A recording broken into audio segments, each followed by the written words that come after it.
Hi and welcome to the first tutorial on using Reason for live sampling.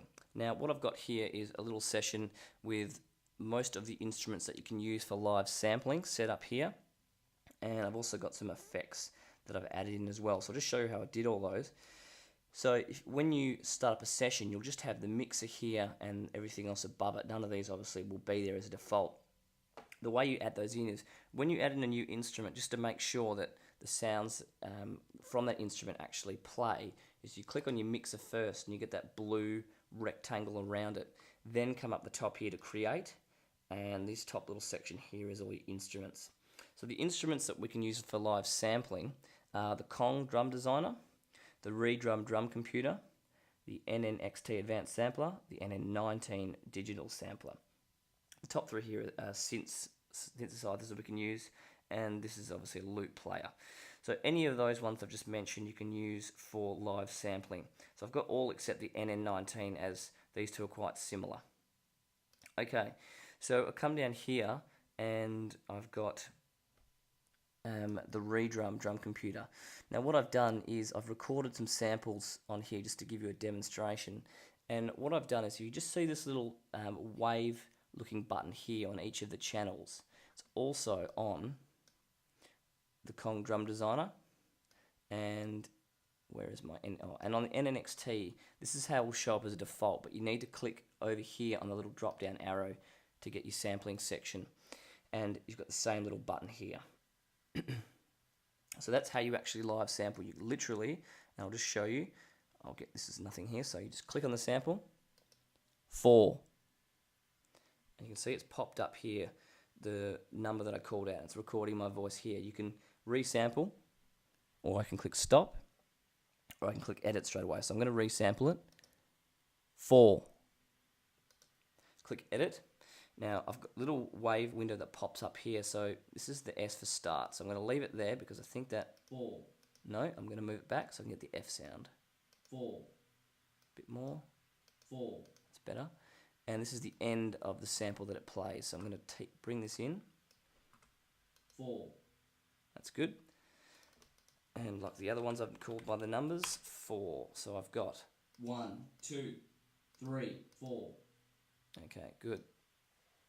Right, so that's how I record the samples. You literally click on the button and off you go.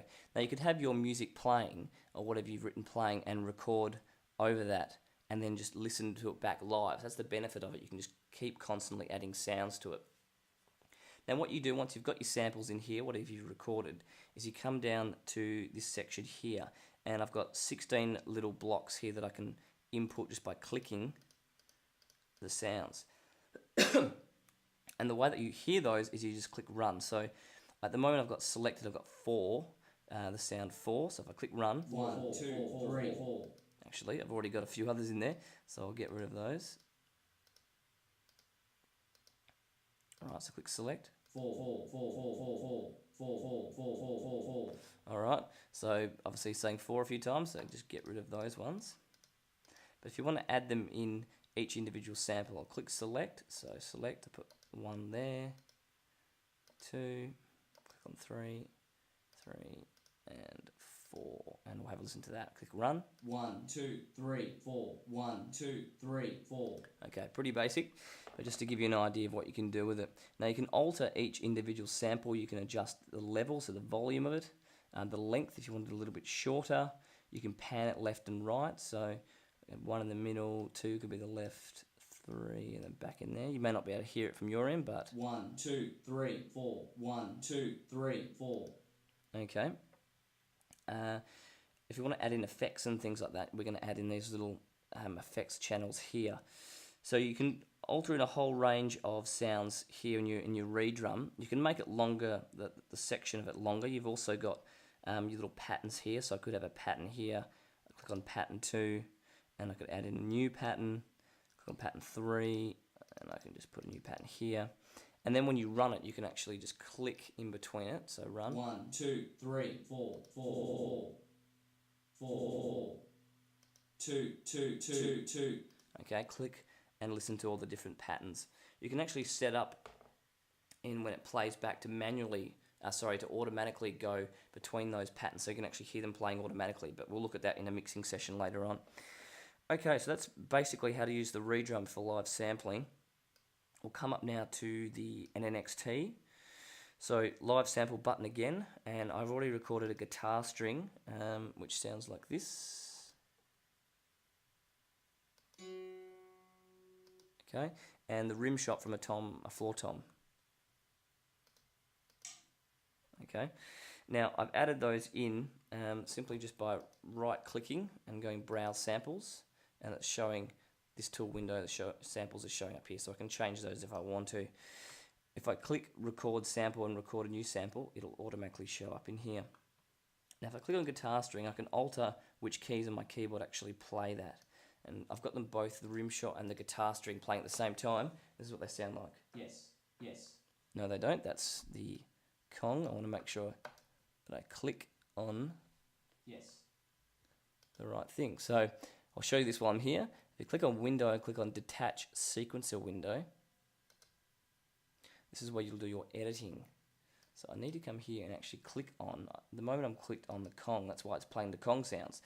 But if I click on the NNXT, okay, I can now play the right sounds. So I've just separated the section window and my instrument window here. Okay, so I'm now playing those sounds there. You can hear there was some reverb and delays on that, and the way I've just added those underneath here. And the way you do that is just by clicking on your instrument here, going Create, and then you've got some effects here, reverbs, delays, distortions, etc. And they'll show up, and you can just alter the settings in the little dials here. Okay, so now when I play the NNXT, you can hear all that on there. Okay, so that's using NNXT for sampling. You can go crazy tweaking all the dials there if you feel like it. And the last thing that I want to show you is on the Kong drum here. This is pretty easy to use. Simply click on the panel. Yes. Yes. No. No. I've already Yes. created yes and no on the Kong drum. So the way you do that is simply click the sample, record as you did before, edit, trim the sample how you want it, and then it'll play here. No. Yes. And I can actually trigger this externally. Oops, I have to change that here. So come back here, click on my redrum. Sorry, my Kong even. Yes. No. Yes. No. I'll just show you what I'm doing. Okay, oops. Let's come back here. Yes. No. Yes. Yes. No. Yes. No. Okay, I'm just doing that because I've got my own keyboard with my little pads on it, so I can actually do that externally. Alright, you can adjust the levels and bits and pieces here as well. So that's how you set up your session for using live sampling using the instruments in Reason 5. And you've got your mixing window here where you can adjust the overall levels of each instrument. Okay, well thanks for watching session number 1. In the next session I'm going to show you how to set up for mixing and set up your session so that it runs nice and smoothly. So thanks for watching, and I'll see you in the next session.